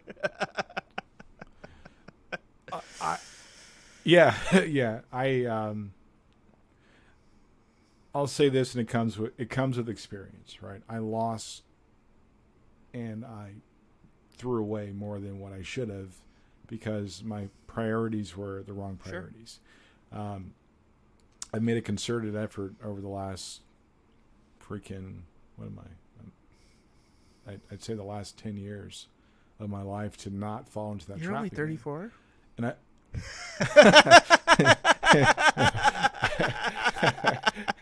Sorry. I didn't mean to call you out on that, but no, I'm saying over the last 10 years I've made a concerted effort to say, like, I've got to make sure my priorities are the right thing, because it's the cost, at the sake of what, right? And attorneys always say, but for, right? I would have been a better father, but if we have to get attorneys involved in this, the cost is probably pretty high. As you and I both know. Yeah. The proposition is it's not sometimes the best proposition. So I look at it as people need to surround themselves with people that are going to be honest with them and call them out on and say, hey, you're on the ledge, and your ego and pride can shipwreck you. And I'm not saying like I was predicting Simone Biles to fail. I'm not saying that at all. I'm saying like I had a sense of the when we watched we had to watch the trials again because we were not staying up until whatever time. But I was like, she doesn't look steady. And as somebody that's managed teams and work with people, I'm like, somebody's got to call that out. Like, are you good? And like, mean it. Like, are you good? Because you don't seem good. You saw the cracks in the wall, and which is something that you're very good at seeing. But you would think that there would be somebody on Team USA Gymnastics who would have seen that as well. Then again, USA Gymnastics is going through quite the shit show of its own. That's fair. But Laurie Hernandez, they pulled the trigger and said, "You're hurt. You can't go through this." I watched her commentate on the trials, crying But somebody did the right thing. But I think for that's her. another area that as a society we lack still. Like especially in sports psychology. Right. There's this belief that you just have to be tougher than that. You have to push through it. It's the great ones overcome that. Right. They overcome the wiggles and the little missteps and stuff like that. And Michael Jordan, right, could call himself the GOAT or act like the greatest player of all time and still go win 6 championships, right? Like he wasn't worried about it, wasn't anything, and I mean, even LeBron, right? Like LeBron very much kind of bought into the whole, I'm probably one of the best players to ever play the game. And I'm hoping that I can win enough championships so y'all stop asking me that. I get tired of people getting on LeBron, man. Like, I have this. My definition of winning is basically, did I win what I wanted to win, right? And that's always that goalpost is always moving, and I think people forget that. I'm super competitive. Like I'm competitive at my own detriment, 99.9% of the time, and I have to be aware of the fact that I have an addiction. My addiction is work. My addiction is completing the task. My addiction is I know that workaholism is it's an addiction, and I am super, super, super, super susceptible to giving into that. I've gone. There's a point in my life where I worked 22 days straight. And this is not like hyperbole. This is a fact of life. 22 days. How did you straight. feel after those 22 days? Well, first of all, I got a ticket because I was leaving Greensboro going to Winston, and I was in maybe 110. My son was coming back from Florida, and I just stopped thinking about how fast I was going. I just wanted to see my son. And it just that was like domino number 1 into a tailspin. I have a problem. Like my problem is hey, success is you define what that looks like, but you can't, You can't live on the edge like that. And I can imagine for Simone Biles, who consistently, even on her worst day, is like somebody else is like 100%. So I'm not passing judgment. I'm just saying, like, surround yourself with people that can be honest with you. Not to say her parents aren't honest with her, but somebody should have asked some different questions. I think, like, you make a really good point in terms of defining what success looks like to you, right? Because for Simone, I would imagine going into this Olympics, success probably only looked like a certain number of gold medals, right? Like winning the team overall, winning the certain specific individual events, and probably even in her mind, winning ones that she wasn't necessarily favored in, you know, like that. Right. And I do, like, I understand that competitive nature of believing that you are going to win everything, right? That is a big kind of part of it, is overcoming that doubt that you may have in your own mind. But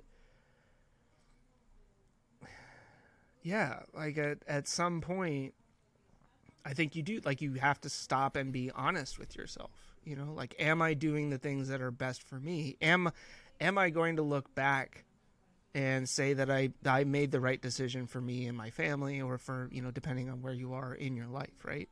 For me and my career, for me and my advancement as a person, right? Because I think, you know, maybe far too often we pay a lot of attention to people's careers and not so much like who they are as an individual person, right? It's like, oh, this person's really successful, okay, because they got to a certain position in a company, but, you know, like, is the guy with a loving family and children at home, like, is he any less successful in that same, you know, like, not in the same regard, but in a different way, right? Like, there are different levels of success for all of us. I think personally, that's maybe one of my, like, good traits, is that I feel like I'm pretty good at understanding, like, what success looks like to me. And I'm maybe not such a great trait is that sometimes I set the bar a little low.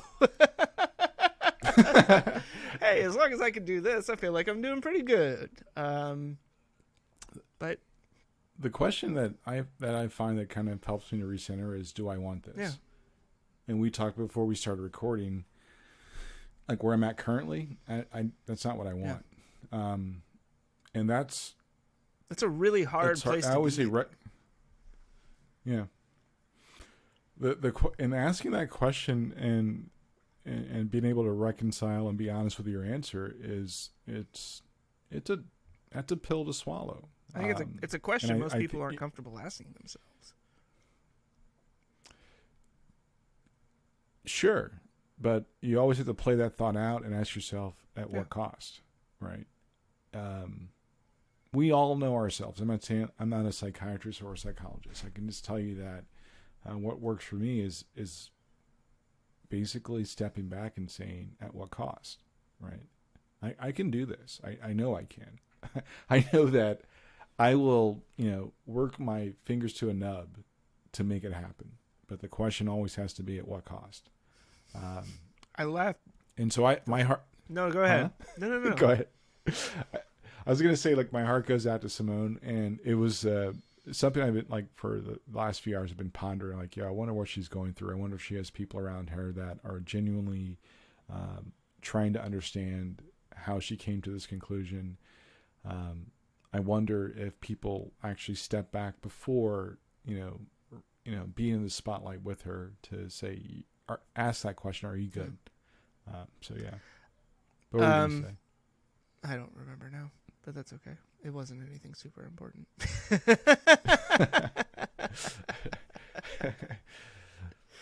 But you've seen me, like, where I just get obsessed with things. Now I remember. It was an E-area story. Okay. Well, so it just, like, you know, when I first started at E-area, they pitched themselves as the, you know, startup culture in the heart of Cary. Silicon Valley feel and all this stuff, which essentially meant we expect you to work ridiculous hours in exchange for a pool table and sodas and beer. And sure, yeah. I mean, like, let's be honest, right? At a certain age, that's a perfectly acceptable exchange. It's right? enticing. Yeah, like, you're like, all right, cool, I'll hang out. Right? Am I really working if I'm sitting at my desk and I kind of like what I'm doing, but I'm having a couple of beers while I'm doing it? Like, oh, I'm kind of working and hanging out. Like it's a little bit of both, right? But there became a point where my commitment to work and what I was doing there was impacting my life at home. And to the, I don't know, I guess chagrin of a certain executive at the time, he really didn't appreciate the fact that I had made the decision that my family and my home life were more important than anything that would be happening at work. Right. And there were times that we've talked about on this podcast where I made that decision and said, no, I'm going to the beach for the 4th of July weekend. I don't care that you rescheduled the launch of our website for the same weekend. I'll be online while I'm there, but my family comes first. And I mean, at the end of the day, like I don't work there anymore, right? But I still have my daughter. Like that's what it really boils down to. And I would make that same decision a million times over, right? Like that decision, I feel like, because I'll be honest, Chris Smith, the employee, did not always stand up for himself in that way. There was probably the majority of my career prior to that where I would have just said, oh, I'm not supposed to go? Okay, I'll stay. I'm really sorry, sir. Yeah. You know, like, yeah, exactly. Like that was more likely to happen than what happened that day. And for some reason that day. Why am I being selfish? Exactly. Like, oh man, I am kind of being selfish. It was like, no, he's the one who's being selfish here. He knows that I can do this from there. He just wants me to be here so that he can grab me by the neck if something goes wrong. Well, he'll get to do that when I come back at worst. But yeah, nothing went wrong. But there's an article I read in the Wall Street Journal, I'd say about 11 or 12 years ago, right? And there was a time. Oh, so back when the Wall Street Journal was still like valuable. Yeah, it was actually decent. Like when I actually had when their Murdoch wasn't showing, and it was stop showing your Murdoch. You don't go full Murdoch unless you're Daredevil. Yeah. And it was talking about like men and families that were not taking promotions and stepping down from management roles because the toll was becoming too great. And it always gave me a sense of clarity. I didn't change my career at the moment, but I knew it was okay. And that's what I think people are they're kind of, we're kind of in this really weird mix of what that looks like. You actually sent me an article. Oh yeah, I forgot what we were going to talk about that. Here, let me plug the technology bumper in real quick. Let's talk about technology. And with that, I would say that. Well, so hold on. The article that I sent you was on the ransomware attacks. And now there are lawsuits, civil, that are stemming from that. Basically, people who were impacted either by their information being, collected in these ransomware attacks, or their business being impacted by, say, like the Colonial Pipeline gas shutdown. I've said many, many, many times, paying the ransom, bad play. The fact that they were in that position, that's just being lazy. And that's the piece that is coming back to bite them, right? It's not that they paid the ransom, although that's something that local governments are now starting to look into. Local and state governments are apparently here in North Carolina. I was reading it in the local paper down here because my parents still get a physical newspaper delivered to their house. That's amazing. It's pretty great. Like, I won't lie, I kind of like it. There's an element of like that feel of the newspaper is kind of. And you can turn it. Yeah, off, you can. too. I can put it down. But yeah, like it was talking about how local and state governments are now starting to look at putting rules in place, basically for paying ransom, but that the governments might be the ones who are most susceptible to it of anybody.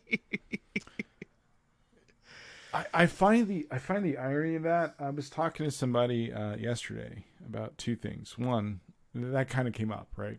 And their fear about licensing software, right? So I'm trying to help somebody to like streamline their operation, and their initial thought was, well, we don't have permission to do that. I'm like, what are you talking about? You spend all this time putting stuff in Excel spreadsheets. You guys pay for an Office 365 subscription. Your issue is not the licensing. Your issue is like you feel like you're locked in as like with data. I'm like, first of all, any crappy developer that. Sorry, go ahead. I'm sorry. That makes you tied into a way of getting your data out. Like, you should have never hired them. Like, if that's their proposition, then you should say no. Security, like, I understand, like, that whole thing. And I'm not putting you in a position where, like, you're going to be locked into data. Like, you can only use this data type. And or you're going to break any security, like, protocol. That is what people should be doing. Example being Colonial Pipeline. Like, nothing, infrastructure was There was nothing stopping them from getting gas to the customers. Billing. It was they were afraid that they weren't going to get paid for the gas that they sent out. That's all it was. Yeah. And then on top of that, they started sending gas to the big chain gas companies first, leaving all of the mom and pop shops, which, as we talked about on a previous episode 67, I do believe, as I am currently still editing that one, that gas stations are one of the largest percentages of sole proprietorships in this country. Yep. And yet Colonial Pipeline literally like bypassed them all to send stuff out to the large chain gas stations instead. And that's where the lawsuit's coming in. Part of it. And because they had disrupted service, right? And the argument is there was no need for you to disrupt service. You could have continued to deliver, the gas, and we could have worked it out later. But it's going to be really interesting to see what the courts have to say about this in the long run in terms of the, who's ultimately liable there. I think the courts will side with, they'll side against Colonial Pipeline. They were wrong. You know what's interesting? I was talking with some people about technology, and we were talking about AI and neural networks. And I said, look, that's not my bag. I understand it from a technology standpoint. I've got a side project I'm working on that actually kind of uses AI. And I said, but what's interesting to me is that, because they brought up sex robots, right? And I said, what's interesting to me is that as a society, we have access to technology, but our brain goes to like the basest bullshit. Right. Like the most traveled websites on the internet aren't like scientific studies or it's porn. Like, let's just stop. Let's cut the BS. Like when it comes to Colonial Pipeline, when it comes to how we use technology, whether it's social media or just the average level, whatever, it goes to something that satisfies some type of like base primal need. Money or sex or whatever. It's the technology in itself is not bad. It's what we do with it, right? Yeah, I mean, as usual, humans are the problem. It's not the stuff that we create; it's the way that we use it. Yeah, I'm like people are buying people are putting millions and millions of dollars into AI to create sex robots. People spent weeks. Actually, when I went to New York, I was driving through Virginia and I had to get gas. Guess what? There was a gas shortage. I had to drive, I want to say 10 miles off the highway into a town to get gas. Can you imagine that? Not in this day and age. So it's like, yeah, they should get sued. Like, you cannot, like, I don't blame capitalism. I blame, like,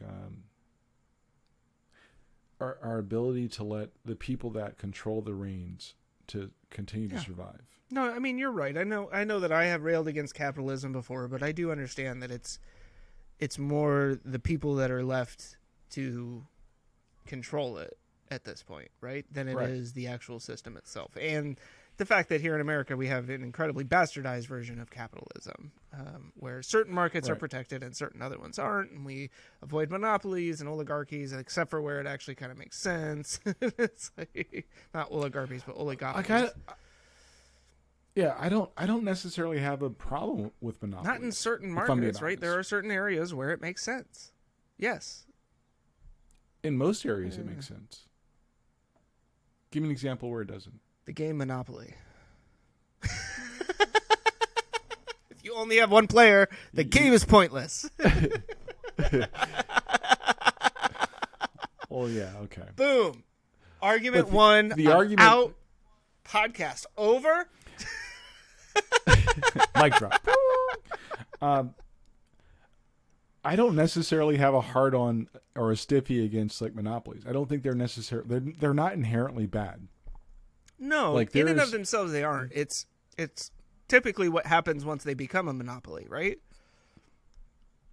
What has happened to in some cases? What happened traditionally? Yeah, yes. Traditionally. Because I don't think inherently monopolies are bad. If I have specialized knowledge, for example, look at the vaccine efforts, right? You have two different platforms, and like I'm not a biologist nor a scientist, but I understand the fundamentals of it. You have two platforms. Pfizer and Moderna are doing really well. J&J used an older platform, and I think I might have a tail growing. Did you get the Johnson & Johnson? I did. Though Johnson & Johnson has also argued that the study that claims that it's not as effective against the variants, specifically the Delta variants, was conducted in a laboratory and was not peer-reviewed and all of the other stuff along with it. Just to throw that out there. But I hear you. But I'm still concerned. Understandably. So, I mean, I got the Pfizer one, and I'm still concerned about the Delta variant. Like, I mean, people. So I've been wearing a mask. Who are fully vaccinated are coming, and I mean, most of the times they're asymptomatic. They don't even realize that they necessarily have it. Which, granted, I'd rather be in that boat than on my deathbed at the hospital. But it's like, yeah, I can completely understand somebody who got the J&J vaccine sitting there going like, did I get the wrong one? Right? Like, and it's not like you had a choice. But inherently, I don't think when you look at the players in pharmaceuticals, there's only a handful. Right. It's not inherently bad. It's just a matter of rebuilding the trust with the provider of said service. And I think that's the part where people they don't look at that one factor. Monopoly. Like, if you're going to be good at, like, for example, Tesla, if you're going to be able to innovate and make this product work eventually, okay. But does Tesla need to be the only electrical vehicle manufacturer? But they won't be. But that's what I'm saying. That's the reality of, like, let somebody get to the top. They're not going to dictate the market. I just don't believe that's not. It's just not in our DNA as and look, as I guess you make a very good point in that monopolies themselves are not inherently bad, and we have seen plenty of instances where non-monopolies have created as many issues, right? People who are not in a monopoly. So right, there's the old story of the like back in the day, I think it was General Motors, right, bought the patent to a carburetor or something like that was going to make engines like ridiculously fuel efficient. I mean, it's the other joke is, why doesn't Cadillac could make a car that lasts 100 years? Why don't they? Because then nobody'd ever buy a Cadillac car again. Right? So we make cars that last 10 years, and then you got to buy a new one. I mean, to some degree, we do that to ourselves, right? In the way that we structure our economy and the business itself, right? Don't focus on that. Focus on the service over the long haul, right? It's not about new car sales. It's about maintaining the relationship and the service. Yeah, exactly. But that's not where the car company, because they fork that over to the dealerships. No, the dealers, you deal with that. We have to sell new cars in order for us to make money. Okay. Again, I would challenge the thought. I'm like, I think people would at the end of the day, you can only get so far with the first version of a widget. People aren't going to buy a widget anymore. It's just not going to be the case, right? So you brought up masks, right? Same thing happened here, right? With mask. I mean, globally, really, like to some degree, mask fatigue. People stopped buying masks, right? I mean, like I bought a couple of masks and then I had some more that I got, and I don't remember the last time that I bought a new mask. I just bought masks yesterday. Okay. Wow. So, but I'm saying like, I mean, and you're right. Like, it's not everybody, obviously. Like, they're. But I think a market-driven economy is not necessarily bad. Consumers will decide the pace, the demand, if provided. Yeah, but I think where we find ourselves now is in a semi-dictated, economy. Example would be internet. It would be internet, right? So for all the for every municipality that tries to do their own internet, like you get the lobbyists trying to chop them down. Well, let's get rid of the regulation that actually makes it an argument, because we know that we demand this service, and if Charter, Spectrum, or whoever it may be can't provide whatever it is that we need, they're going to fail. They'll have to pull out of that market. So inherently, they're not bad. Pharmaceuticals inherently aren't bad. The problem that you have to, like, nobody wants to dig into is like, how are doctors prescribing? What are their prognosis? Right. Those are things that we're constantly shying away from that part of the conversation. Was it 17 states just agreed to a massive settlement with the pharmaceutical companies that had produced, like Cardinal Health and a bunch of other distributors and the manufacturer of all the opioids? Because of that, because of the way that the doctors were prescribing them, because these companies were pushing these as cure-alls for anything, essentially, and just getting like, just get your kids on opioids. Yeah, opioids, I mean, it's just heroin. Be fine. Okay. So my point being, it's until we as a society decide that we're going to have the full conversation and get uncomfortable, we're always going to have the same conversation. Which is funny because it's the same conversation we keep having, in the sense that what is the root problem? Stop treating the symptoms and identify the root problem, and let's solve that. And that's what it boils down to, right? It's we're not doing that on a number of cases, and it's really starting to screw over our ability to function as a society. And so, like, at some point, we just got to kind of get called on the carpet here, I think, and say, like, enough is enough, guys. Like, what's really working for us and what isn't, and how do we fix the things that aren't working? How do we stop triaging them at the end and go to where the problem is starting and fix it there? Like, let's not measure our dicks about who's an astronaut and who isn't. Sure. Yeah. Right. That is a waste of time for the FAA and any other organization that was involved in that decision. Yeah. If we're going to force the play on what travel could look like, if we're going to force the play on, what our options are to remove some of the detriment. Because where is the FAA and NASA, right, in developing new space technology? Like, you've basically pushed us off onto the private sector, and then the second that they finally achieve something, you go, oh, zip, flop, no, you're not an astronaut.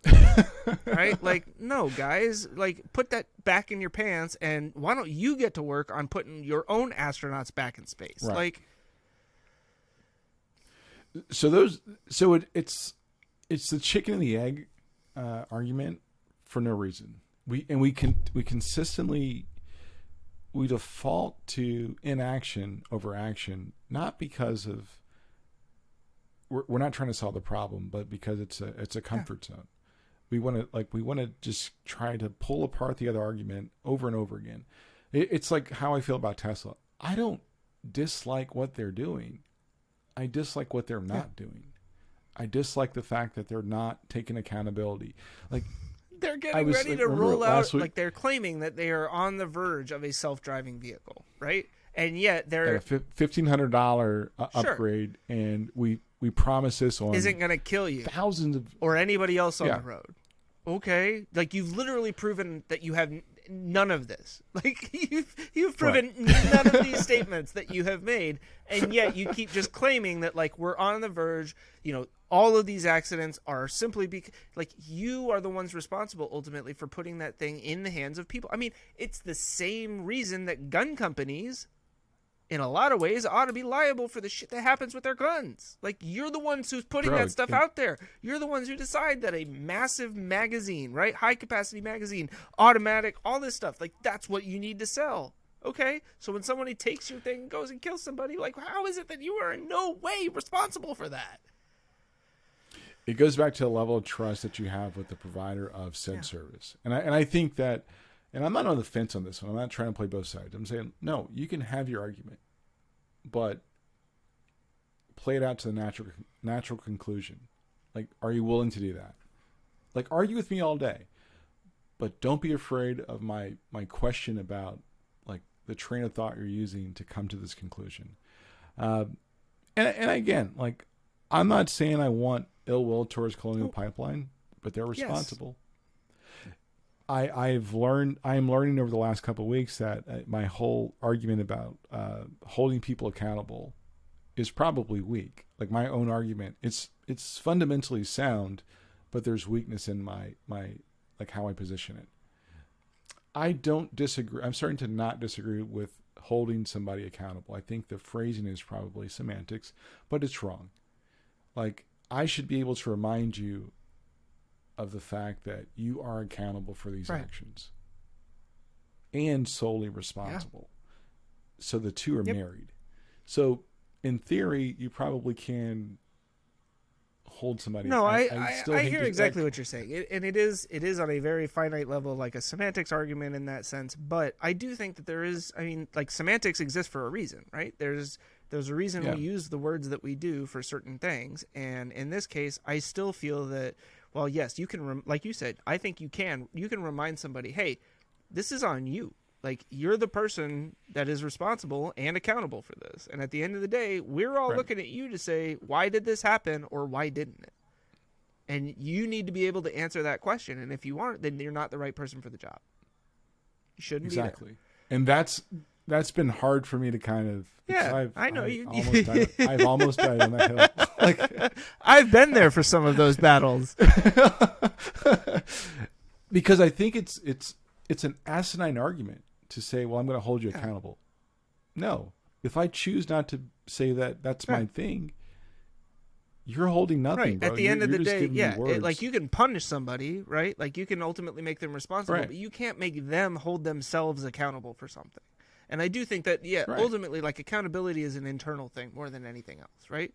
I think responsibility is more external. You can hold somebody responsible for the actions that they committed, but whether or not they come to terms with their own actions and, you know, and admit, right, if there was wrongdoing, that wrongdoing was done, you cannot force accountability onto somebody else, right? People will deny it all day long. I mean, look at a certain somebody that we try not to talk about too much on here, right? Like, I mean, he refuses to hold himself accountable for anything that he did. Nothing, it was his fault, right? He doesn't even hold himself responsible for anything.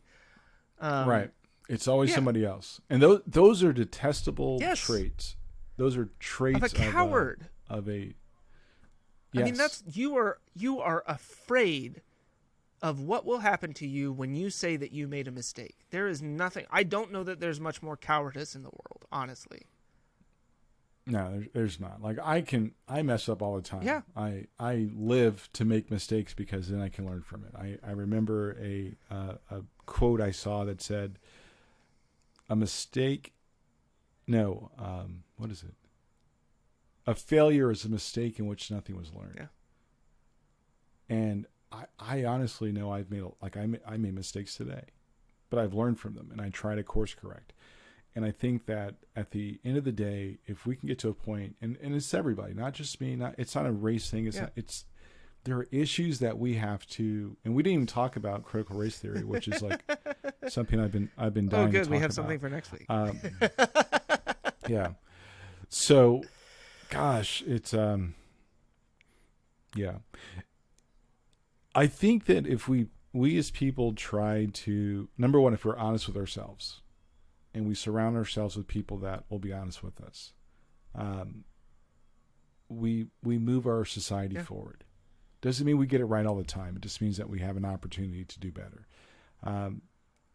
And that's where when you listen to the loop of the things that we have to listen to, the news, we listen to even sports, people are just afraid to be like, yeah, nobody's willing to say, yeah, that sucks. Yeah. We want to spin it to get attention back to it's, ourselves. Right? It's somebody's fault. It's got to be somebody who are we blaming with this? Who do we point the finger at? You know. And we talked about like Simone Biles, and I feel like right now there's an awful lot of finger pointing that is directed directly at her. You know, kind of like, how did you not see this coming? How did you? But I'm with you in that it's like, man, where were the people around her? You know, yeah, there's a certain level of individual responsibility, but again, at 24 years old, you would hope that their coaches and her family would sit there and say like, hey, you're not good. Like right now, you're not okay. Like I surround myself with people like, even though I may like, and I can be kind of inflammatory. I may push back and be like, man, shut up. You're wrong. But I can also be like, I'll call you back like, yeah, you're right. But pride always comes before the fall. Right. And that's what sorry, every time you say pride, which is that's the second or third time this episode, and I can't think of anything other than Ving Rhames in Pulp Fiction. He's like, that little sting, that's just pride. And he says the F word, but he's not here, so I don't have to cut it out. But he's not wrong. Pride is my mom. Yeah. And I've said this before. My mom when I was younger, I used to fight a lot. And she used to always say, someday somebody's going to whip your ass. And I thought it, I believed it, and I would say it. I haven't met them yet. And until I got older and I realized, like, no, you can have a good run. Nobody's saying you can't have a good run. But you're not going to always be the fastest. Like, that's the, like, personal maturity I had to come to realize, like, yeah, my mom wasn't wrong. She wasn't saying she wanted me to get beat up. But she was saying, like, you know, you can only shine for so long, There will come bro. a time when fighting won't be the answer. Right? Yeah. Yeah. So, ladies and gentlemen, we're super glad you guys joined us. This is another long episode. We're, if you stuck through the end, hey, we had a great conversation. I had a few beers, and I'm selfishly stopping because I need to go down those beers. That's okay. I'm selfishly stopping because I haven't eaten dinner, and my family is like, "Where are you?" Yeah. So, you can always catch us on YouTube. Hopefully, eventually, we're on. Spotify, Google Play Music, Apple Music or Apple Podcast, SoundCloud, which is like that's where we started, and we want to definitely give respect to SoundCloud. Really, like we should have SoundCloud listed as the first one, so that we could say we started from the bottom else. And now we're here. You didn't even see it coming. I after a couple of words, I was like, make him stop, but he kept going. Visit our website at chrisandandreshow.com if you want to send me an email or say, hey, Andre, that was right. You're spot on. Send me an email at Andre at chrisandandreshow. No, yeah, Andre at chrisandandreshow.com or Chris at chrisandandreshow.com. chrisandandreshow. Yeah, we're here. We will let life get back into balance and get some episodes out. So we're super glad you joined us. As always, and I'm I Andre. am still, I think, Chris? Is it the Chris and Andre show, right? Yeah. Okay. Yeah, I'm Chris. We'll talk to you next time.